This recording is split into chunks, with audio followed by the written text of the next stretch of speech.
I'm David. I'm the music director of the Oregon Symphony and of Pro Musica Chamber Orchestra. We have half the program is American music, half the program is Austrian music. In the second half we have Schubert's Unfinished Symphony, which is remarkable in many ways. It was Schubert's first really big symphony, only it was cut half because he didn't finish it. There was a lot of change in Schubert's symphonic writing between his Sixth Symphony and the Unfinished. There was also quite a gap. He had gotten quite sick before he wrote the symphony, so it's a very dark piece. And you can hear that he was not feeling great when he was writing it.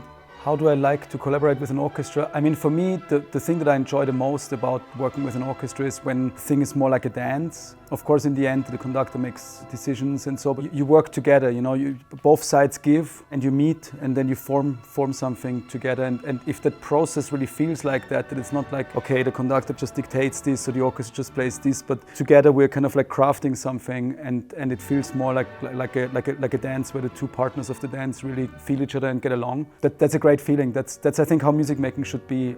Think a bit like chamber music, just blown up to 80 people or so. In the waltz, you know, you need to be very relaxed as a conductor, for example. If you interfere too much, you kill the dance flow. I've thankfully danced waltzes myself. It's a traditional Austrian wedding dance, and I've opened balls myself, dancing in the formation, the waltz. I was trained pretty directly on how to dance the waltz, so at least I know from when I was young, from a dance perspective, what feels right, what you need from an orchestra.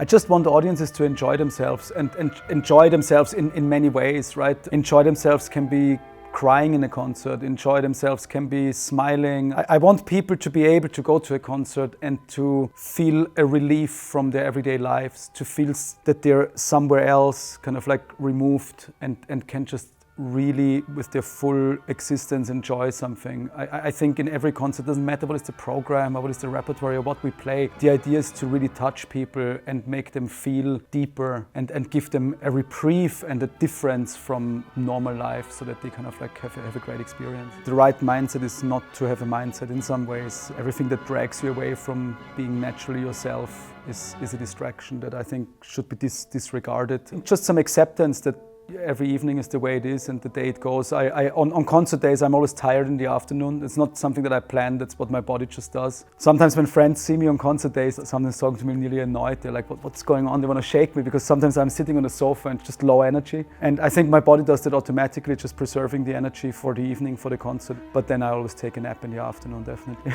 Often I don't listen to music, I have to say, because I'm a musician, so music is in my life, but I love to listen to different styles. I personally grew up listening a lot to heavy metal. I love Pink Floyd, I love the Beatles. I think all kinds of music can be great. My brother introduced me to the music of Johnny Cash, I think about 10 years ago or something, and I was like, this is amazing, right? So it's just great. Doesn't matter which style, if somebody's great, they are just great. I recently worked together with Jon Batiste, who became somewhat of a friend of mine, and sharing the stage with him, I just was mesmerized by the sheer amount of ability that man has. It's like being close to Mozart or something. And you know, for me it doesn't matter if somebody then does it in jazz or in rock or in classic or so. There are just some people who are so brilliant at what they are doing. I enjoy that. Probably in some ways similar, I think it was Bernstein who said that if you can do something else, if you can think to do something else, you need to really have this fire inside of you that carries you through. It's like a flame that consumes you, that where you feel, I have to do that. I must be a musician. And then I would say put in honest work.